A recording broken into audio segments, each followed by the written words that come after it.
Hi guys, মোৰ অন্য এটা ভিডিঅ'লৈ আপোনালোকক পুনৰবাৰ স্বাগতম জনাইছোঁ। আৰু আজি আমি ইয়াত কালাইন আহি আছোঁ। কালাইনত মোৰ বাইদেউৰ ছোৱালী এজনীও হ'ল, ছোৱালীজনী চাবলৈ আহিছোঁ। আৰু গাঁৱতো যাম, গাঁৱত আৰু এজনী বাইদেউ আছে তাৰ ঘৰতো, আৰু কিমানখিনি পাৰোঁ চাম বাৰু আপোনালোককো দেখাবলৈ। আৰু কপিলী নদী আছে, তাতো যাম ভাবিছোঁ। গৈ ল'ৰাটোক গা ধুৱাই আনিম ভাবিছোঁ।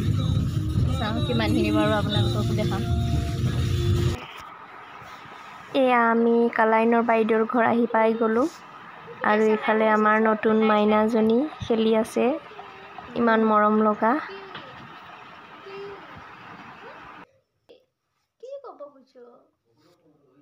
পেট ভৰা দেখি এতিয়া খেলিছ ন? এয়া কপিলীৰ গা ধোৱাৰ আগত ধূপ-মম জ্বলাই ল'ব লাগে মন্দিৰত। এইফালে ল'ৰায়ে ধূপ-মম জ্বলাই লৈছে, তাৰপিছত আমি নদীত যাম।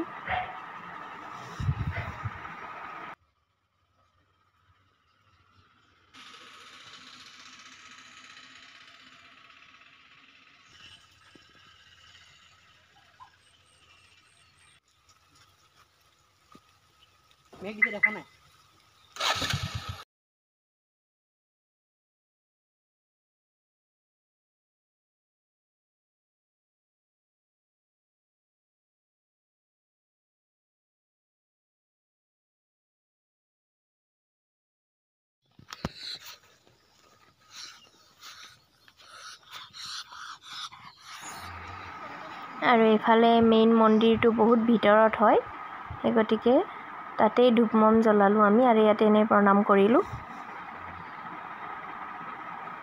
আৰু অলপ ঠাইডোখৰ ভিতৰুৱা হয়, কিন্তু ভাল লাগিলে আহি সঁচাকৈ।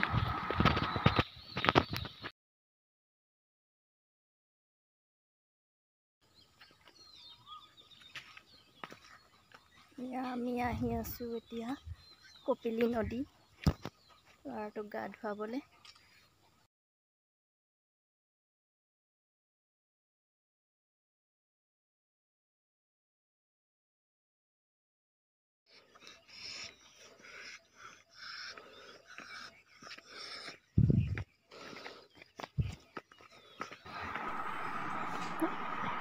এয়া গাঁৱৰ বাইদেউৰ ঘৰ আহি পাই গ'লোঁ, আৰু এতিয়া খাই বৈ অলপ ৰেষ্ট লৈছোঁ।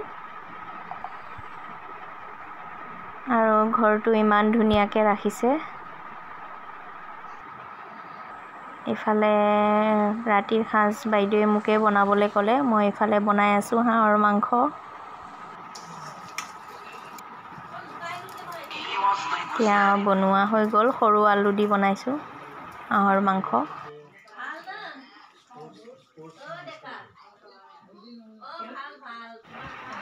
আজিলৈ ইমানেই। ভিডিঅ'টো ভাল লাগিলে লাইক কৰিব, কমেণ্ট কৰিব, ছাবস্ক্ৰাইব কৰিব। বাই।